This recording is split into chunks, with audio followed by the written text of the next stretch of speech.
আগে ঘরের সেবা, আগে ভগবানের সেবা। মঙ্গল আরতি করতে হবে। মঙ্গল আরতি না করতে বলে যেখানে মঙ্গল আরতি হয় সেখানে মঙ্গল আরতি দর্শন করতে হবে। ঘিয়ের প্রদীপ জ্বালাতে হবে দামোদরের জন্য, দামোদর মাস তো। তারপরে খাদ্যগুলি সংগ্রহ, খাদ্যগুলি মানে বাদ দিতে হবে। অনেক খাদ্য বাদ আছে, সেগুলি বাদ দিতে হবে। ত্রিসন্ধ্যা ঠিক মতো গুরু মন্ত্র জপ করতে হবে, বেশি বেশি হরি নাম করতে হবে, হরি কথা শ্রবণ করতে হবে। প্রত্যেকদিন যদি 1 ঘন্টা শ্রবণ করো, তার কার্তিক মাসে 4 ঘন্টা শ্রবণ করতে হবে। প্রত্যেকদিন 16 মালা করলে আজকে 32 মালা করতে হবে। করলে এইভাবে আরতি দর্শন করলে, এইভাবে হরিকথা শ্রবণ করলে, ভাগবত কথা শ্রবণ করলে সারা বছর 11 মাস করলে যে ফল নাই পাবে, শুধু 1 মাস করলে তার ডবল ডবল 54 ফল তোমরা পাবে। সেই জন্য তোমাদের জন্য এই 1 মাস এই কাজ করলে তার জন্য তোমরা বোনাস পাবে।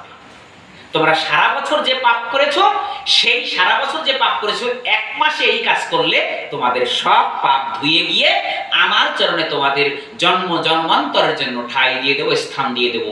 আর তোমাদের জননী জঠরে আসতে হবে না, সংসারের যন্ত্রণা মায়া ভোগ তোমাদের করতে হবে না। এই জন্য এই কার্তিক মাসের এত প্রাধান্য, এত গুরুত্ব বেশি। তাই সংসারী জীবের জন্য এটা, আমাদের জন্য আমাদের 12 মাস একই রকম।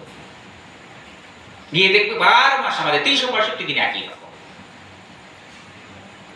এই জন্য তোমাদের জন্য নিয়ম সেবা, অর্থাৎ এক নিয়মে চলো, তাই নিয়ম সেবা।